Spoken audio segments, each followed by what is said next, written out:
أعوذ بالله من الشيطان الرجيم بسم الله الرحمن الرحيم الحمد لله الذي لا يبلغ مدحته القائلون ولا يؤسي نعمه ولا يعدون ولا يؤدي حقه المجتهدون الذي ليس لصفته حد معدود ولا نعت موجود ولا أجل ممدود الذي فطر الخلائق بقدرته ونشر الرياح برحمته ثم الصلاة والسلام على أشرف الأنبياء والمرسلين أبو القاسم مصطفى اللهم صل على محمد وآل محمد وعلى عترته الطيبين الطاهرين المعصومين المظلومين ولعنة الدائم على أعدائهم أجمعين من الآن إلى لقاء يوم الدين بسم الله الرحمن الرحيم قال رسول الله صلى الله عليه وآله وسلم إن الحسين مصباح الهدى والسفينة النجاة صلوات اللهم صل على محمد وآل محمد پیغمبر گرامی کا ارشاد ہوتا ہے کہ میرا حسین ہدایت کا چراغ ہے اور کشتی نجات. کربلا کے واقعے کو سمجھنا، اس سے درس حاصل کرنا اور درس کو اپنی زندگی میں اپنانا بہت زیادہ ضرورت ہے اس کی. ہم یہاں اکٹھے ہوئے ہیں کہ آل بیت کو پرسہ دیں، ساتھ ساتھ یہ سمجھنے کی کوشش کریں کہ نواسہ رسول نے کیوں قربانی دی، علی اکبر جیسے جوان کو کیوں قربان کیا، قاسم کو کیوں قربان کیا، اون محمد کو کیوں قربان کیا، ابو الفضل عباس کو کیوں قربان کیا. کیا امام حسین اپنے عزیز و اقارب، اولاد، بھائیوں سے محبت نہیں کرتے تھے کہ اتنی قیمتی جانیں فدا کر دی امام حسین علیہ السلام؟ کس لیے، کیوں قربان کیے؟ اسلام کو بچانے کے لیے، شریعت کو بچانے کے لیے، اللہ کے دین کو بچانے کے لیے. خداوند تعالیٰ نے دین بھیجا اور اس دین کو پہنچانے کے لیے انتظام کیا، انبیاء کے ذریعے، اولیاء کے ذریعے،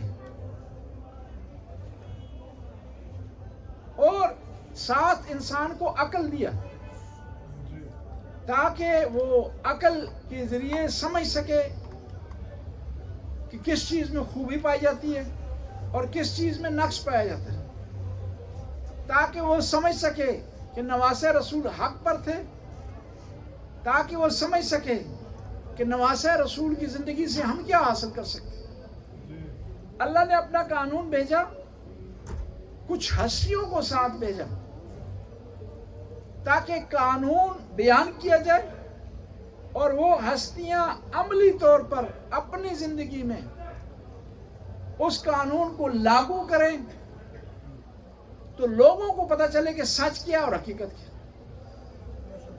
میں عرض کر رہا تھا کہ نواسہ رسول کی معرفت ضروری ہے، اور ایک آدمی کی معرفت، ایک شخصیت کی معرفت کے لیے 5 معیار ہیں. آپ کس طرح پہچانیں گے؟ دیکھیں نا، آپ مختلف فیلڈز میں کام کرتے ہیں، مختلف شعبوں میں کام کرتے ہیں.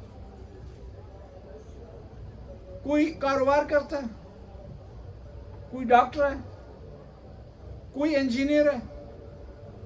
ہر شعبے میں اس شعبے کے ایکسپرٹ کو جاننے کے لیے کوئی معیار مقرر ہے. کچھ چیزیں جنرل ہیں، ہر شعبے میں ضروری. وقت کی پابندی ہر جگہ ضروری ہے،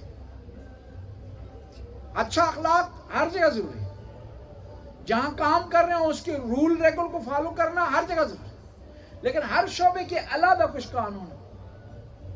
اسی طرح خود انسان کو پرکھنے کے لیے بھی قوانین ہیں، کچھ معیار ہیں، کچھ کرائٹیریاز ہیں۔ ان میں سے 5 مشہور، معروف ہیں اور بنیادی ہیں، بیسک ہیں۔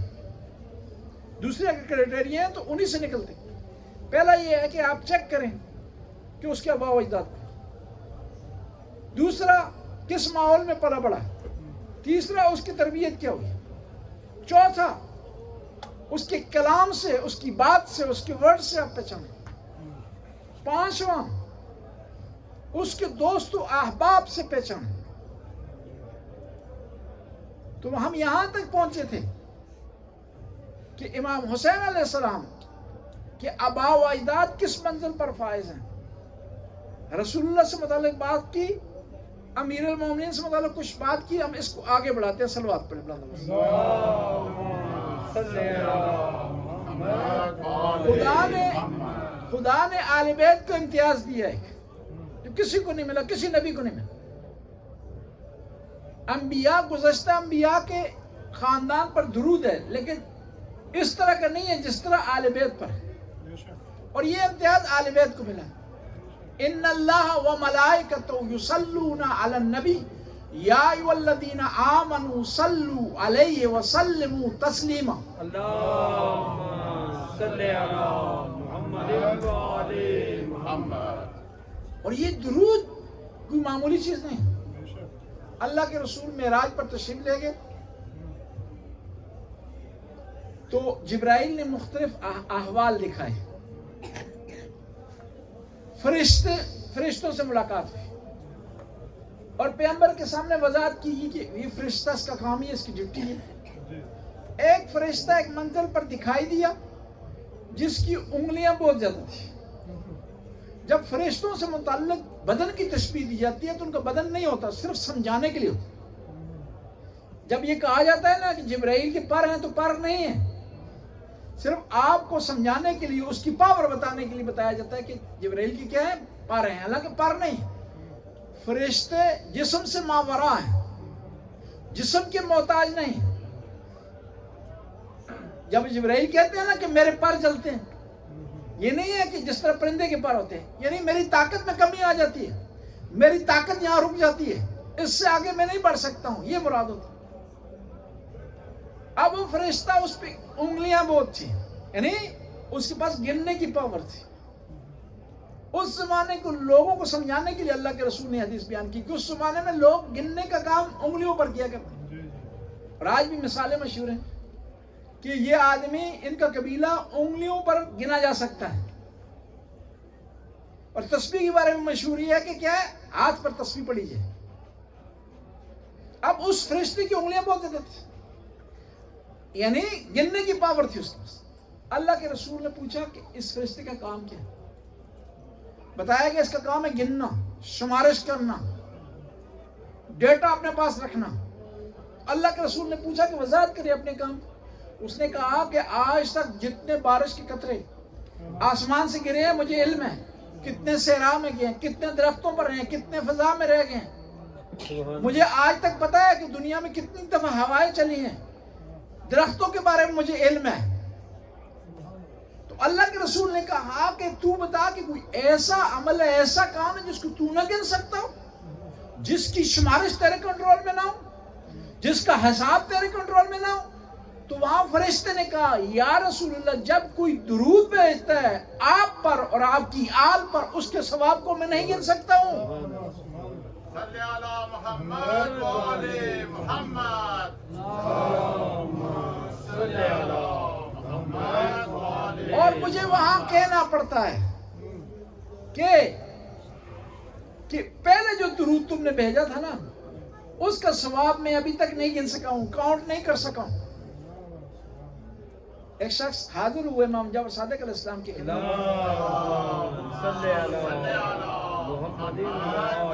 کہا یا ابن رسول اللہ میری دعا قبول نہیں ہوتی۔ اور یہ بھی جب دعا قبول نہیں ہو رہی تھی اس کی کئی وجوہات ہوتی۔ بعض کو ہماری طرف سے کوتاہی ہوتی ہے, بعض اوقات کیا ہوتا ہے اللہ کی طرف سے مصلحت ہوتی ہے, کیونکہ ہم اس بچے کی مانند ہیں جو ضد کر رہا ہے کہ اس کو مٹھائی ملنی چاہیے, لیکن والدین اسے نہیں دے رہے. اس کو نہیں پتا ہوتا کہ اس کو کیوں نہیں مل رہی مٹھائی, والدین کو پتا ہوتا ہے کیوں نہیں دی جا رہی. ہم بھی دعا مانگ رہے ہوتے ہیں, قبول نہیں ہو رہی ہوتی, اور خدا بہتر سمجھتا ہے کہ دعا ہمارے حق میں نہیں ہے, لیکن ہمیں اس کا علم نہیں ہوتا. بعض ایسی دعائیں ہوتی ہیں نا قبول نہیں ہوتی, اور دعا آپ ضرور مانگیں, قبول ہو یا نہ ہو ضرور مانگیں, کیونکہ جب دعا قبول نہیں ہوتی نا تو وہ آپ کے نامہ اعمال میں نیکی کے طور پر لکھ دی جاتی ہے. کہتے ہیں قیامت کے دن بہت سے لوگ حساب کی منزل پر جائیں گے, دیکھیں گے ان کے نامہ اعمال میں بہت سی نیکیاں لکھی ہوئی ہیں, وہ کہیں گے تو ہم نے نیکی کی ہی نہیں ہے. کہا جائے کہ جو دعائیں تھیں تم نے کی تھی نا وہ قبول نہیں ہوئی تھی, وہ نیکی کے طور پر لکھ دی گئی, ذخیرہ موجود ہے اس کا.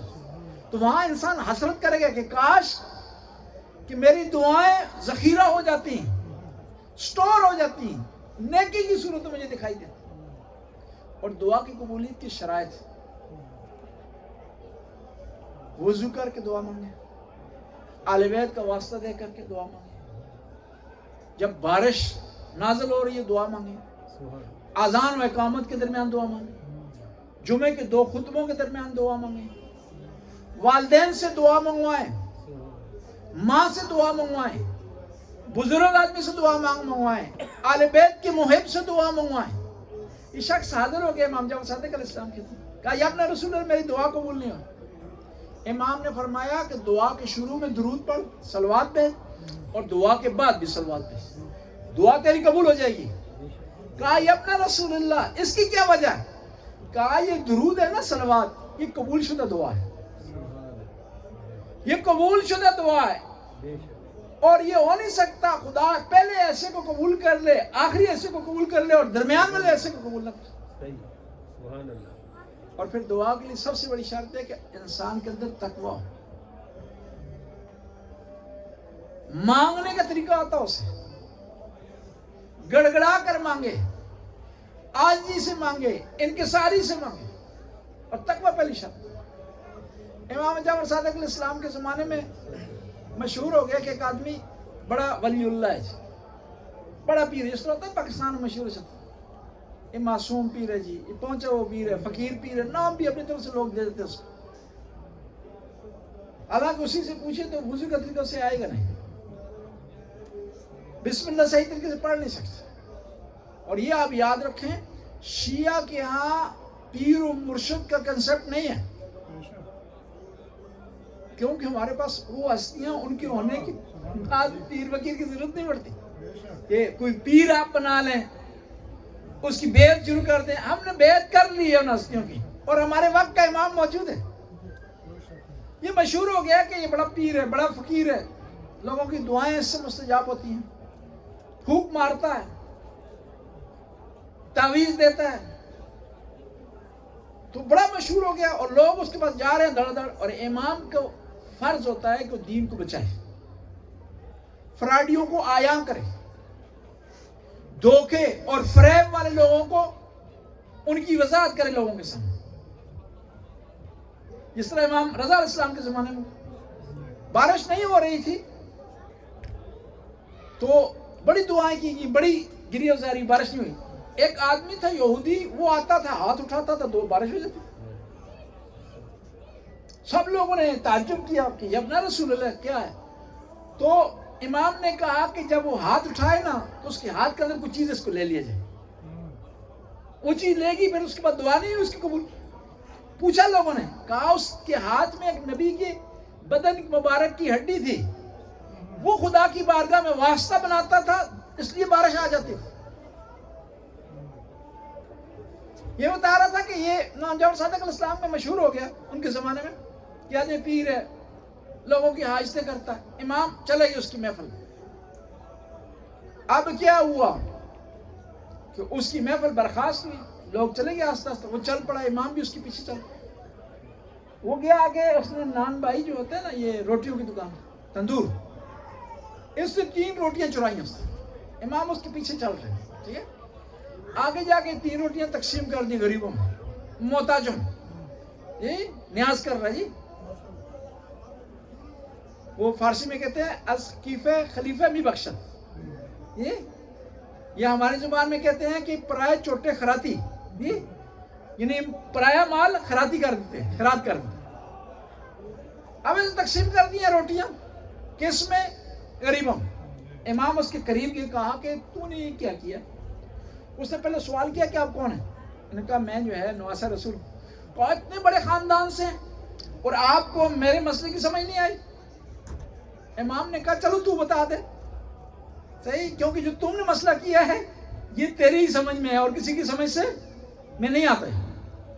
اس نے کہا کہ دیکھیں نا، میں نے 3 روٹیاں چرائی ہیں، مجھے 3 گناہ مل گئے. واضح. اب یہ 3 روٹیاں آپ نے تقسیم کیا، خدا کہتا ہے ایک نیکی کے بدلے میں 10 ملیں گی. 3 گناہ 3 چوری کی وجہ سے ملے اور مجھے 30 نیکیاں مل گئی 3 روٹیاں غریبوں میں تقسیم کرنے کی وجہ سے. ہاں اتنا حساب کتاب رکھ رہا تھا. اور ان 3 کو نکالے کتنے باقی بچتے ہیں؟ 27 میرے فیور میں ہے. تو امام نے کہا تو نے قرآن میں نہیں پڑھا ان اللہ یتقبل من المتقین؟ اللہ متقی لوگوں سے قبول کرتا ہے، چوروں سے قبول نہیں کرتا. اور یہ دین ہمارے پاس ہے نا، یہ نماز ہمارے پاس ہے، یہ اس کا اجر ادا کرنا ضروری ہے. یہ کس سے ملی ہم؟ محمد رسول اللہ سے. اور اس کا ایک اجر ہے، وہ آل بیت سے محبت ہے. بس کوئی جو اس کا اجر ادا نہیں کرے گا تو یہاں چور کی نماز کہلائے گی، اور چور کی نماز چور کے منہ پر مار دی جائے گی. چور سے نماز قبول نہیں ہے. جس نے ڈاکہ ڈالا دین پر اس سے نماز قبول نہیں ہے. جس نے اجر ادا نہیں کیا اس کی نماز قبول نہیں ہے.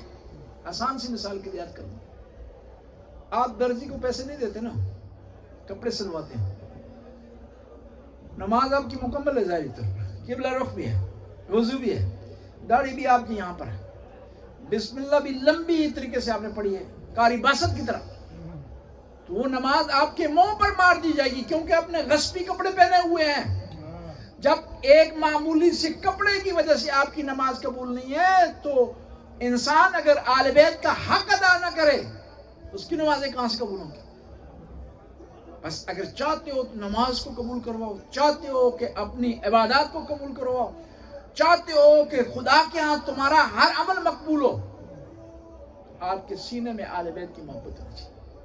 کہ قرآن نے کہہ دیا قُلْ لَا أَسْأَلُكُمْ عَلَيْهِ أَجْرًا إِلَّا الْمَوَدَّةَ فِي الْقُرْبَى، کہ خدا نے ارشاد یہ قُلْ لَا کہہ دو تم سے کوئی چیز نہیں مانگتا مگر یہ کہ میرے اقربا سے محبت کرو. بات درود سے متعلق ہو رہی تھی. ایک دفعہ ہمارے علاقے میں یہ مشینری والے لوگ آ گئے، عیسائی. پاکستان میں غریب علاقوں میں آتے ہیں، کہیں ہسپتال بنا رہے ہیں، کہیں جو ہے اسکول بنا رہے ہیں، کہیں دوسرے رفاہ عامہ کے کام کرتے ہیں، سروسز دیتے ہیں. انہوں نے ایک شوشہ وہاں چھوڑا. شوشہ یہ چھوڑا کیونکہ ان کا مقصد تبلیغ بھی ہوتا ہے، صرف وہ سروسز نہیں دیتے، صرف وہ رفاہ عامہ کا کام نہیں کرتے، تبلیغ کرتے. انہوں نے ایک شوشہ وہاں چھوڑا کہ یہ مسلمان اپنے نبی پر درود بھیجتے ہیں اور ہم اپنے نبی پر درود نہیں بھیجتے.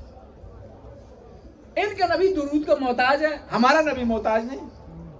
بس اس کا مطلب یہ ہے کہ ہمارا نبی افضل ہے. ظاہر ہے جو محتاج ہے نعوذ باللہ وہ افضل نہیں ہو سکتا.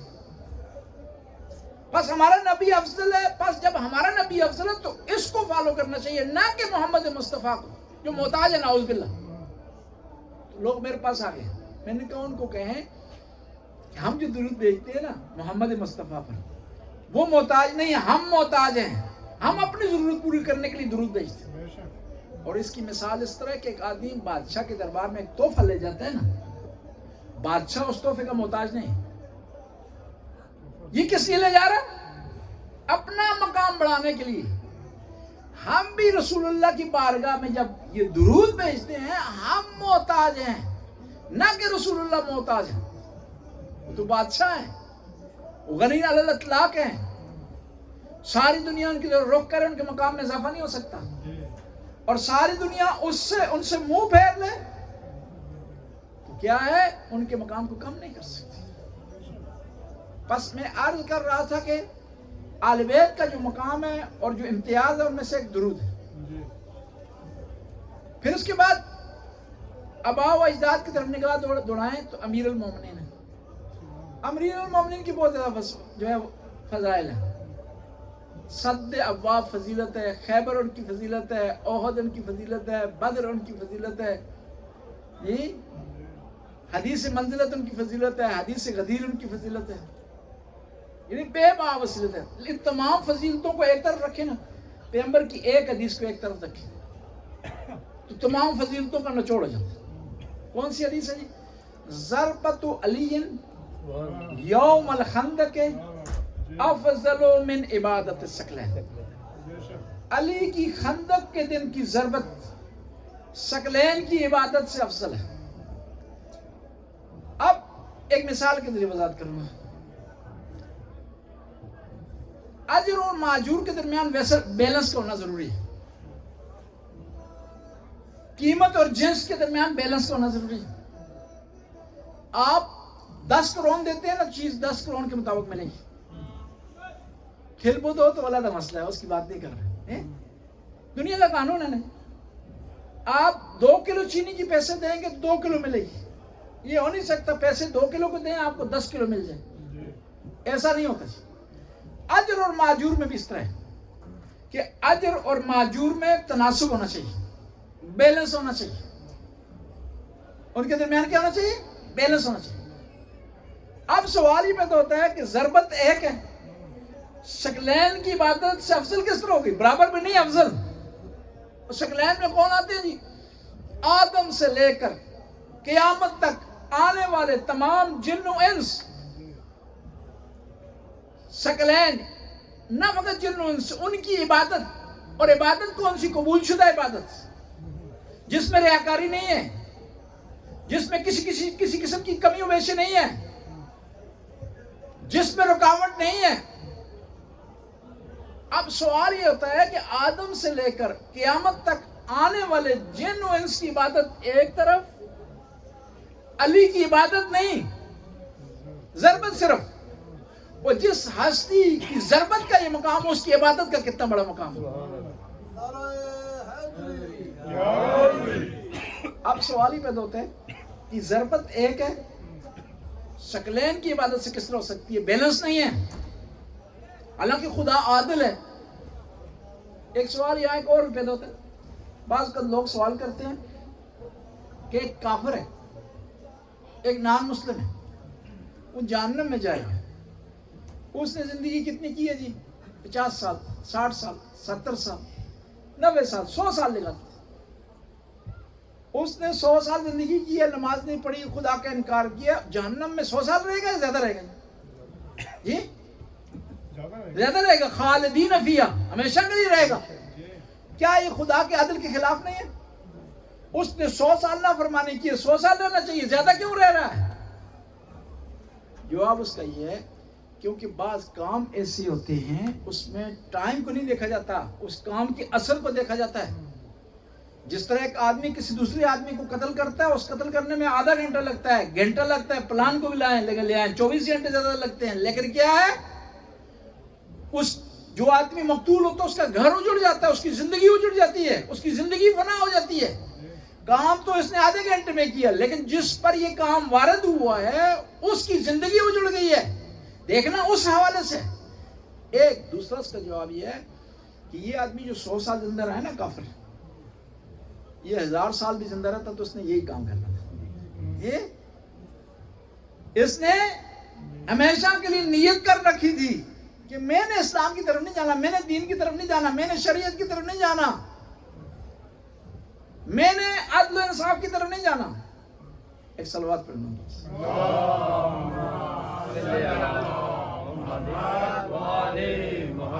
اب آتے ہیں اس سوال کی طرف دوبارہ کہ ضربت ایک ہے، ثقلین کی عبادت سے کس طرح افضل ہوگی؟ ہزاروں سالوں کی عبادت، ہزاروں میں صرف 1000 بتا رہا ہوں کثرت کے حوالے سے، نہ 1000 عدد کے حوالے سے. جی جس طرح کہتے ہیں میں نے تمہیں 1000 دفعہ کہا ہے، وہ کہہ رہا ہوں. کل یہ نام نہیں کہ مولانا صاحب نے 1000 کہہ دیا، بس 1001 اس کو شامل نہیں ہے. ضربت ہے کہ ثقلین کی عبادت سے کس طرح افضل ہوگی. قرآن کی طرف رجوع کرتے ہیں. قرآن کہتے ہیں انا انزلناہ فی لیلۃ القدر وما ادراک ما لیلۃ القدر لیلۃ القدر خیر من الف شہر. کہ لیلۃ القدر رات ایک ہے 1000 راتوں سے افضل ہے. 1000 کثرت ہے، عدد نہیں ہے. رات ایک ہے 1000 راتوں سے افضل ہے. کیوں؟ کیونکہ اس میں قرآن نازل ہوئے. وہ رات جس میں قرآن نازل ہو جب 1000 راتوں سے افضل ہو سکتی ہے تو وہ ضربت جو قرآن کی حفاظت میں لگے کیا وہ ثقلین کی عبادت سے افضل نہیں ہو سکتی؟ پس میلاد قرآن ہے. جس رات میں نازل ہو 1000 راتوں سے افضل ہے. جو اس کی حفاظت میں لگے وہ ثقلین کی عبادت سے افضل ہے. تو جو وہ گھر جس میں قرآن نازل ہو اس گھر کا کتنا بڑا مقام ہوگا. امام حسین منزل ذباب پر پہنچے ہیں. راستے میں منازل تھی نا. جب چلے ہیں مکہ سے تو وہاں ایک آدمی سامنے سے آ رہا تھا. اس نے پوچھا کہ مجھے سمجھ نہیں آئی کہ آپ کون ہیں، کس مقصد کی طرف، کس مقصد کی وجہ سے موو کر رہے ہیں آپ، کیونکہ آپ کے ساتھ جنگجو بھی ہیں، اونٹ بھی ہیں، گھوڑے بھی ہیں، بچے بھی ہیں، خواتین بھی ہیں. جنگجو اگر ہوتے تو آپ کے ساتھ خواتین نہ ہوتی. آپ اپنا تعارف کروائیں. کس سے کہا ہے؟ نواسہ رسول سے. تو امام نے بڑا پیارا جواب دیا، لو لقیتنی فی المدینہ لرأیتک اثر جبرائیل فی بیتنا ونزول الوحی علی جدنا. کاش کہ تو مجھے مدینے میں ملتا تو میں اپنا تعارف تجھے کرواتا اور تجھے آج بھی اپنے گھر میں جبرائیل کے آنے کے آثار دکھاتا اور جبرائیل کے آنے کے یہ آثار بھی دکھاتا وہ کس طرح میرے نانا کے لیے وحی لاتا.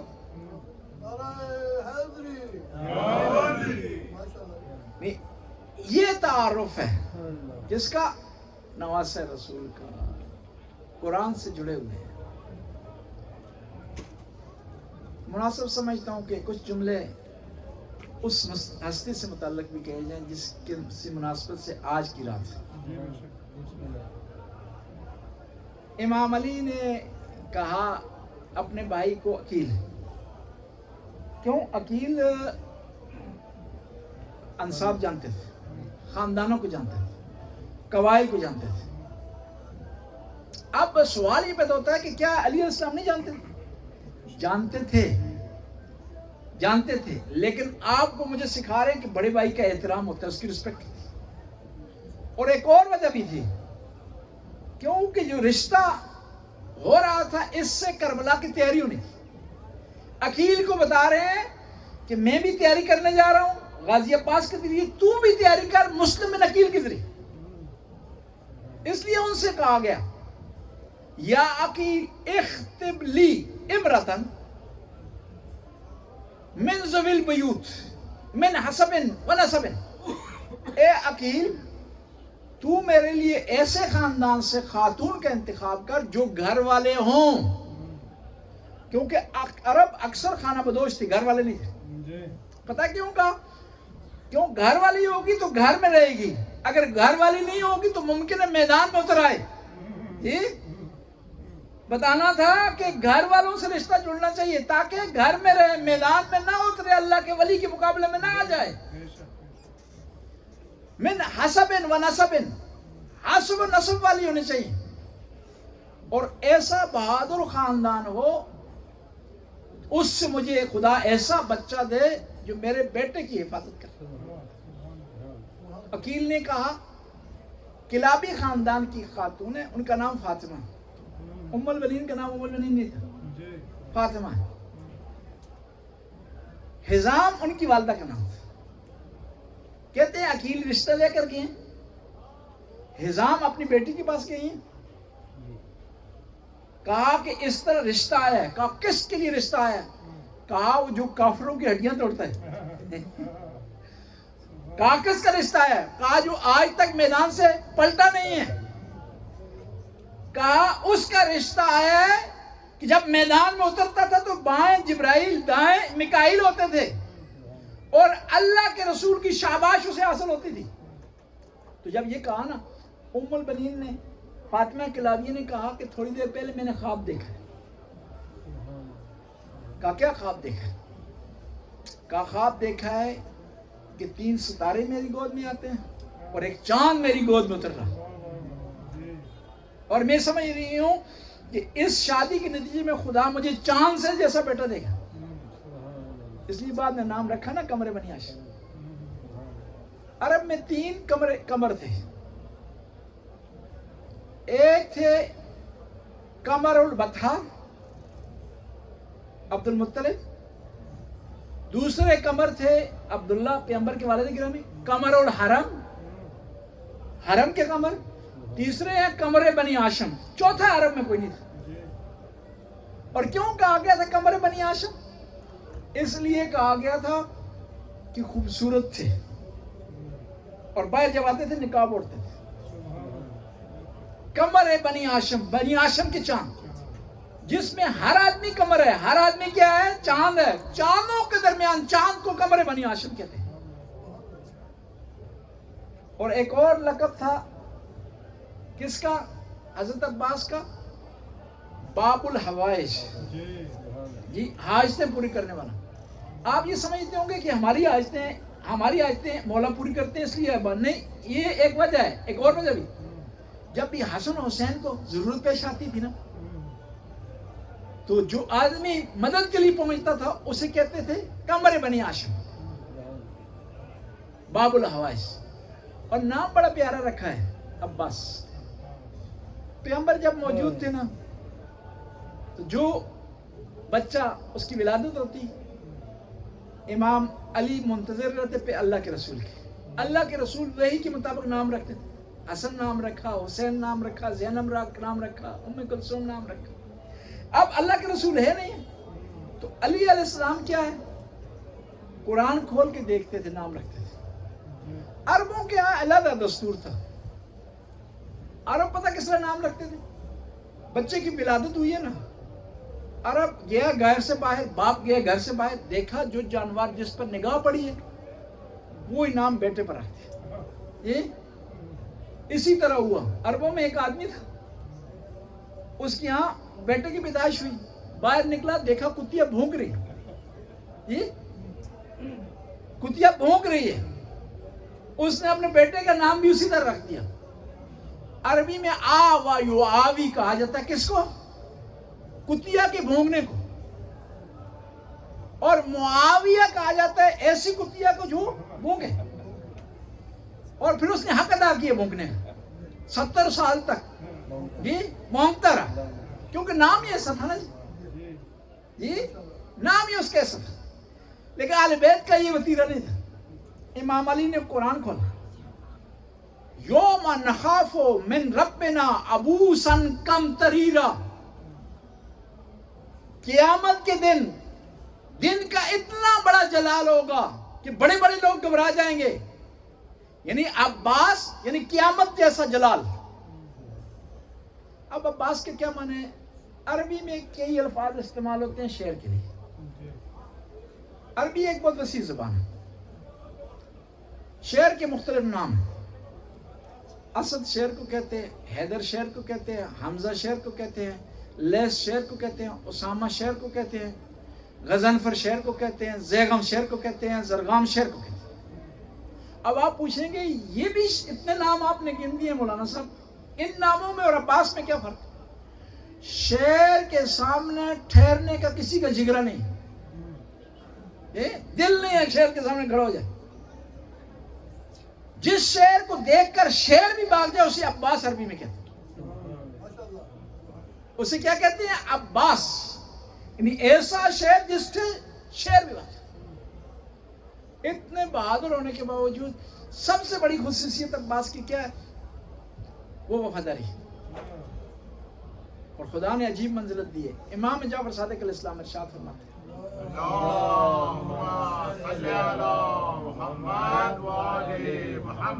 لِأَمِّيَنَ الْعَبَّاسِ مَنزِلَةٌ فِي الْجَنَّةِ يَغْبِطُ بِهِ جَمِيعُ الشُّهَدَاء، کہ خدا نے جنت میں میرے چچا عباس کو ایسا مقام دیا کہ سارے شہداء اس پر رشک کرتے۔ اور امام فرماتے ہیں کہ میرے چچا میں خصوصیت تھی، جان دے لیے وفاداری سے دور نہیں رہے۔ کہتے ہیں کہ ایک دفعہ جب لٹا ہوا قافلہ پہنچا ہے نا جی مدینے، تو بات چل پڑی. ایک آدمی امام زین العابدین سے داستان پوچھ رہا تھا. جب بھی امام زین العابدین کے سامنے نام لیتا نا مولا غازی عباس کا، امام احترام کے لیے کھڑے ہو جاتے.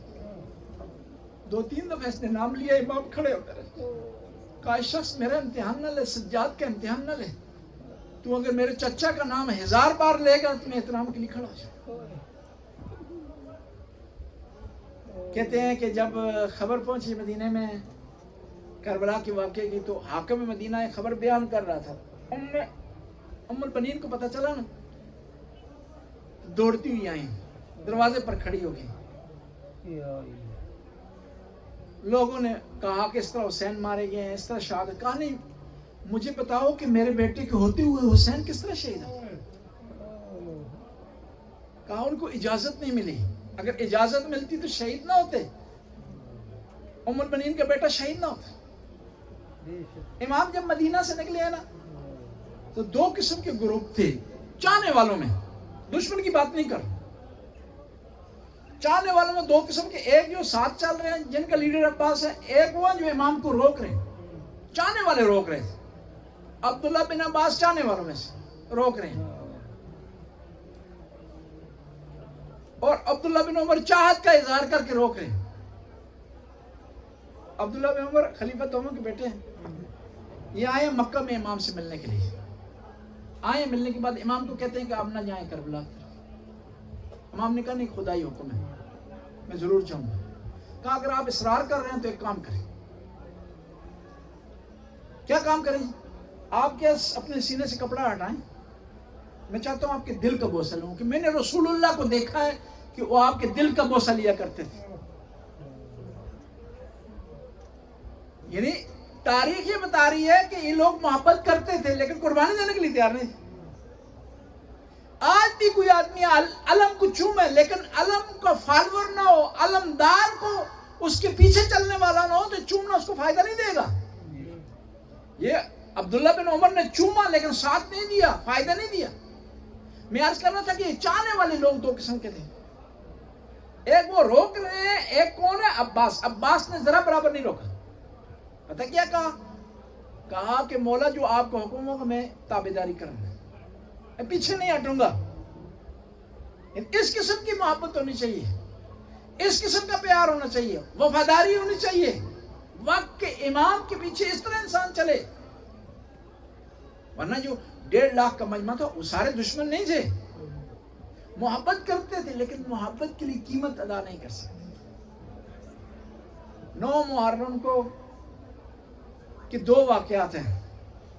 ایک یہ کہتے ہیں کہ شمر نے کیا کہ امان نامہ لیا، سیفٹی لیٹر، پروٹیکشن لیٹر. کس لیے؟ عمر سعد سے لیا. کس کے لیے؟ حضرت عباس اور ان کے بھائیوں کے.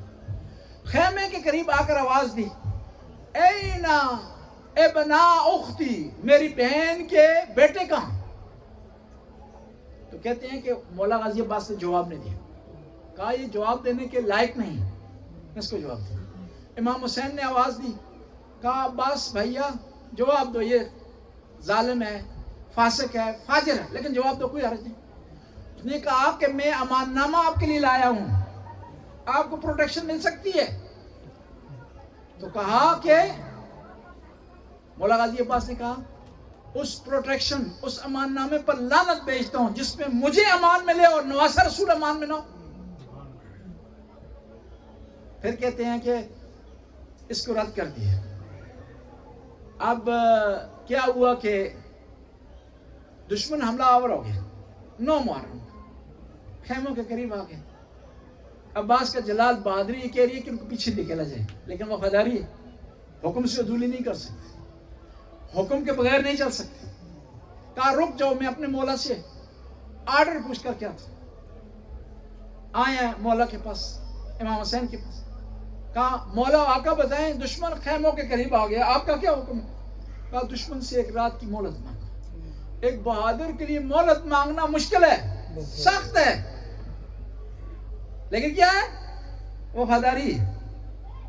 کہنے لگے میرے مولا آقا کہہ رہے ہیں ہمیں 1 رات کی مہلت چاہیے، 1 رات کی مہلت چاہیے.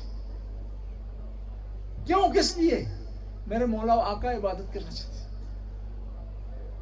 اور یہی شب عاشور تھی نا، جب امام نے سارے لوگوں کو اکٹھا کیا، کہیں بھی اعتراض نہیں کیا امام کی بات پر. شب عاشور کو پھر بھی امام کے سامنے نہیں بولے، بہن سے جا کر شکایت کی. جب امام نے کہا کہ آپ لوگ چلے جائیں، یہ لوگ مجھے پا لیں گے، آپ سے سروکار نہیں رکھے. جب امام نے کہا چلے جاؤ، چراغ بجھ ہے نا، تو فوراً گئے بہن کے پاس. جا کر کہتے ہیں بہن زینب، بھیا نے کہا عباس تو چلا جا. میں کہاں چلا جاؤں؟ کس کے پاس جاؤں؟ اپنے بھائی کو تنہا چھوڑ دوں؟ کل فاطمہ الزہرا کو کیا جواب دوں گا؟ بابا علی کو کیا جواب دوں گا؟ جب یہ امام کو علم ہوا نا کہ غازی عباس نے شکوہ کیا ہے، شکایت کی ہے، دوڑ کر گئے، غازی کو سینے سے لگایا. غازی تو میرا آسرا ہے، میں تیرے آسرے پر بچوں کو یہاں لایا. میں تو تیرا امتحان لے رہا تھا، تو میری فوج کے سپہ سالار ہے. اب صبح عاشورہ ہوئی، صبح کا وقت قریب تھا.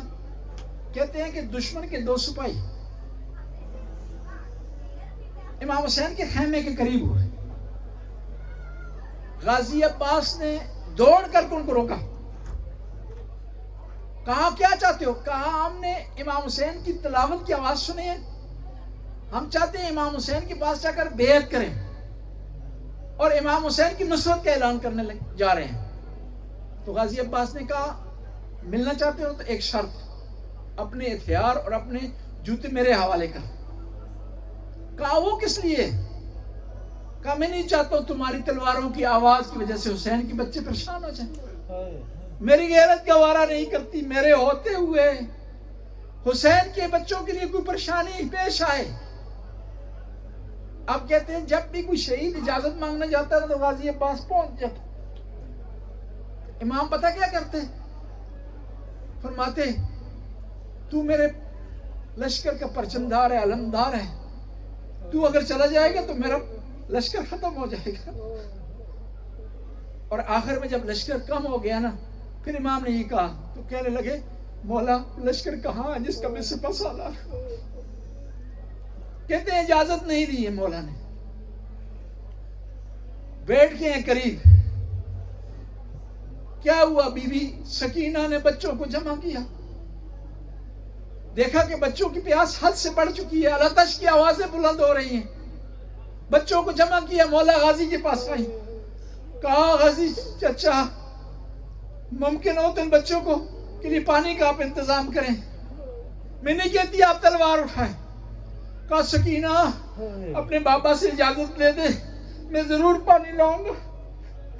کہتے ہیں سکینہ آگے ہیں، بچے پیچھے، غازی عباس پیچھے سر جھکائے ہوئے چل رہے ہیں کہ ایسا نہ ہو کہ مولا حسین محسوس کرے کہ میں نے غازی کو منع کیا پھر یہ آگے یہ نافرمانی کر رہا ہے، بات نہیں سن رہا.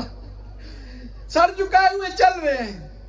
بی بی سکینی گئی ہے مولا حسین کے پاس. کہا بابا چچا کو اجازت دیں کہ وہ پانی لے آئیں. دیکھ رہے ہیں یہ بچے اللہ تش کی آوازیں بلند کر رہے ہیں، ان کے ہونٹ خشک ہو گئے، ان کے گلے خشک ہو گئے.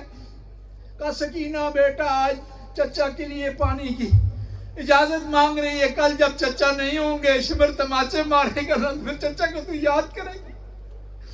کہا غازی بھیا تجھے اجازت ہے لیکن لڑنا نہیں ہے، صرف ان بچوں کے لیے پانی کا انتظام کر. اب غازی آئے مشکیزہ اٹھانے کے لیے. اس خیمے میں آئے جہاں مشکیزیں پڑے ہوئے تھے. کیا دیکھتے ہیں؟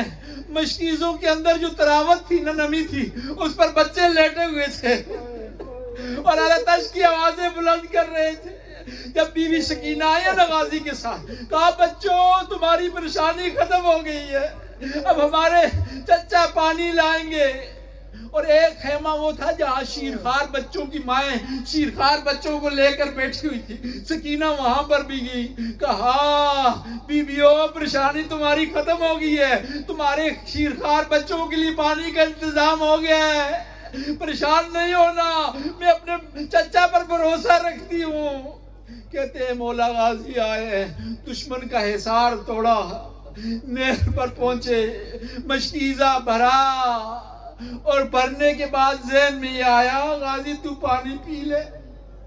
تیرے پانی لینے سے کوئی فرق نہیں آتا، تجھ میں جان آئے گی، طاقت آئے گی، تو مزید لڑ سکتا ہے۔ کہتے ہیں چولہے میں پانی لیا، مومنین اکرام، جو آدمی چولہے میں پانی لیتا اس کو اپنا چہرہ دکھائی دیتا ہے، غازی کو اپنا چہرہ نہیں دکھائی دیا، سکینہ دکھائی دی، علی اصغر کا جھولا دکھائی دیا، بچوں کی الاتش کی آوازیں سنائی دی، پانی کو پھینک دیا اور کہا عباس وفا کا تقاضا نہیں ہے، تیرا مولا حسین پیاسا رہے اور تو پانی پیے۔ مشکیزہ بھرا اور مشکیزے کو کندھے پر اٹھایا، مشکیزے کے اوپر ڈھال رکھ دی کہ تیر مشکیزے کو نہ لگے۔ اب آگے بڑھ رہے ہیں، ان ظالموں نے دایاں بازو قلم کیا، مشکیزے کو بائیں بازو میں لیا، آگے بڑھے، جب بایاں بازو قلم ہوا نا، مشکیزے کو دانتوں میں لیا، دعا کے لیے ہونٹ ہلے، خدایا مجھے معاف کرنا، دعا کے لیے ہاتھ بلند ہونے چاہیے، میرے ہاتھ نہیں ہے جو دعا کے لیے بلند کروں، خدایا یہ پانی کسی طرح خیام میں پہنچ جائے، سکینہ میرا انتظار کر رہی ہے۔ صدائے آسمانی آئی، اے ابوالفضل عباس، یہ دعا کی قبولیت کا وقت نہیں ہے، لیکن ہم تمہیں باب الحوائج بنا دیں گے، اس کے بعد جو بھی تیرا واسطہ دے کر دعا مانگے گا اس کی دعا ضرور قبول ہوگی۔ کہتے ہیں مشکیزے کو دانتوں میں لیا ہوا تھا، ایک ظالم نے ایک ایسا تیر مارا کہ عباس کی امیدوں پر پانی پھر گیا، پانی کا بینا تھا، دوبارہ پلٹے نیرے فرات کی طرف، ایک ظالم آگے بڑھا، اس نے سر میں گرز مارا، گھوڑے کی گردن میں بائیں ڈالی اور گھوڑے کی گردن میں باؤں کا ڈالنا تھا، ایک اور ظالم نے وار کیا، غازی عباس گھوڑے سے گرے، آواز دی میرے مولا آقا میری مدد کو آئیں۔ کہتی ہے جب امام حسین کو پتا چلا نا میرا غازی گر گیا، ایک دفعہ سکینہ کو دیکھا اور چل پڑے مقتل کی طرف، ایک نگاہ سکینہ کی طرف دوڑاتے، ایک مقتل کی طرف، شاید ذہن میں خیال آیا ہوگا میری سکینہ کیا کرے گی، اب ان بچوں کو کس طرح پانی ملے گا۔ آئے ہیں آ کر کے غازی سر کو گود میں لیا، کہا غازی کوئی تمنا ہو، کوئی عرض، کہا میں چاہتا ہوں آخری وقت میں آپ کا دیدار کروں، لیکن میری آنکھوں میں تیر لگے ہوئے ہیں، ممکن ہو میری آنکھوں سے تیر نکالے تاکہ آپ کا دیدار کروں، جا کر وہ اپنے بابا علی کو بتا سکوں کہ آپ کا بیٹا کس حالت میں ہے۔ تیر کا نکالنا تھا، ایک خون کا فوارہ نکلا، کہا غازی کوئی اور وصیت، کہا میری وصیت یہ ہے کہ میری لاش کو خیام میں نہ لے جایا جائے، میں سکینہ سے شرمندہ ہوں۔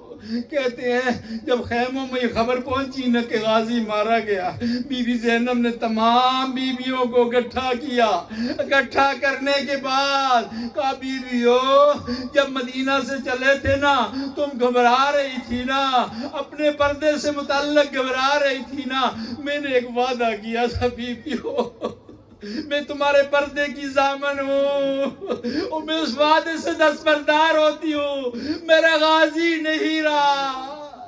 کہتے ہیں امام لاش کو نہیں لائے خیام میں، جب آئے خیام میں نا بی بی سکینہ سامنے آ گئی، یا بتا حل لکا بی امی العباس خبرون، بابا جان چچا جان کی کوئی خبر ہے؟ قد وعدنی بالماء، مجھ سے پانی کا وعدہ کیا تھا اور میرے چچا نے وعدہ خلافی کبھی نہیں کی۔